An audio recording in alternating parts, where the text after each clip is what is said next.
Alors toi, pour trouver du boulot, on t'a demandé de traverser la rue. Mais dans la vraie vie, il te faut un CV, 3 entretiens, 6 mois de galère, et je sais pas quoi d'autre. Et il y en a, il leur faut juste une seule chose. Épouser une ministre, par exemple. Oui, je te dis ça parce que le mari de la ministre de la Santé vient d'être nommé au Conseil d'État. Par le gouvernement de sa femme. Ben oui, les ministres de la Santé. Et attends, c'est même pas le pire, parce que c'est pas la première fois que ça arrive tout ça. Alors je me suis permis de regarder un petit peu comment ça se passait, ce genre de nomination, etc. Et elle a eu combien, comme ça, par copinage, par arrangement, pendant que toi, on te demandait de traverser la rue. Alors aujourd'hui, je te sors tout. 9 ans, 30 nominations, des conjoints, des copains, des battus aux élections, etc., etc. La liste, elle est complète. Et crois-moi, tu n'es pas prêt. Et si tu veux savoir comment ça marche vraiment la Macronie, alors installe-toi confortablement, regarde, pas les discours, mais regarde les nominations, partage cette vidéo et surtout, va t'inscrire à la communauté privée en ligne, s'il te plaît. C'est gratuit, le lien est autour de cette vidéo, en description, en commentaire. Ou alors si tu es sur TikTok ou Instagram, c'est sur mon profil.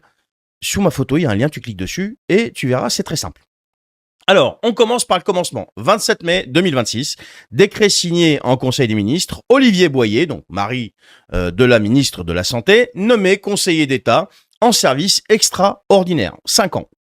Poste prestigieux, réservé normalement à une douzaine de personnes en France. Et son CV, c'est quoi? Eh bien, directeur du CHU d'Orléans. Son vrai titre, mari de Stéphanie Rist. Voilà, la ministre de la Santé. Son épouse. C'est le Canard enchaîné qui a sorti l'info. Sinon, t'en aurais jamais entendu parler. Bien évidemment, faut surtout pas faire de bruit. Et tu sais c'est quoi le plus beau?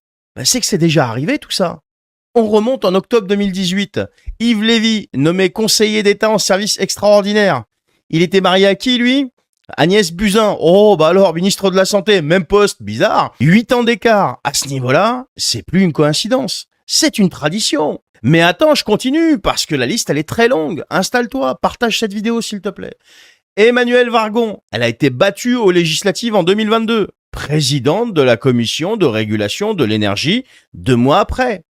Amélie de Montchalin, bah oui, Amélie de Montchalin, battue aussi, ambassadrice à l'OCDE, puis re-ministre, et puis maintenant à la Cour des comptes. Bon alors, Clément Beaune, battu en 2024, au commissaire au plan. 350 000 € de budget pour une structure qui a pondu 10 notes en 4 ans. Sarah El Haïry, au commissaire à l'enfance, un poste créé sur mesure pour elle. Jean Castex quitte Matignon, tout le monde se souvient du café debout assis, je sais pas quoi.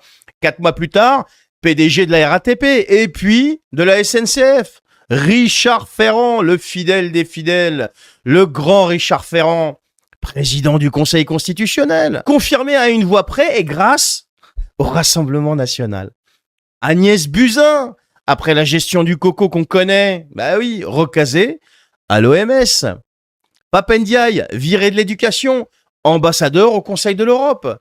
Et Philippe Besson, le biographe de Macron, nommé consul à Los Angeles, nomination annulée par le Conseil d'État. Illégal. Ils disent que c'est illégal. Bah oui, de temps en temps, il faut bien montrer quand même qu'on est intègre, hein, tu comprends. Alors toi, quand tu perds ton boulot, tu passes par France Travail. Et si t'as le malheur de cocher la mauvaise case, eh bien tes indemnités chômage se retrouvent en danger, je dirais. Eux, quand ils perdent une élection, ils passent par le journal officiel. Toi, tu envoies des CV et l'autre, il te demandait de traverser la rue. Eux, ils envoient des petits SMS. Voilà. Ils boivent un petit apéro, ils envoient un SMS. Bon, je suis un petit peu emmerdé là. Est-ce qu'il n'y a pas un poste pour moi? Peu importe, je m'en fous. Les compétences, on s'en tape. Juste un poste, histoire que je fasse un peu de thune quand même. Non mais quelle honte. Et après, ces gens-là viennent te faire la leçon, te parler de mérite, de république exemplaire, de transparence, de moralisation de la vie publique, etc., etc. Pendant qu'ils se distribuent les postes entre copains, entre conjoints, entre battus dans les urnes avec ton fric. Une république, normalement, ça fonctionne au concours et au mérite. Là, ça fonctionne au carnet d'adresse et au livret de famille. Je suis désolé.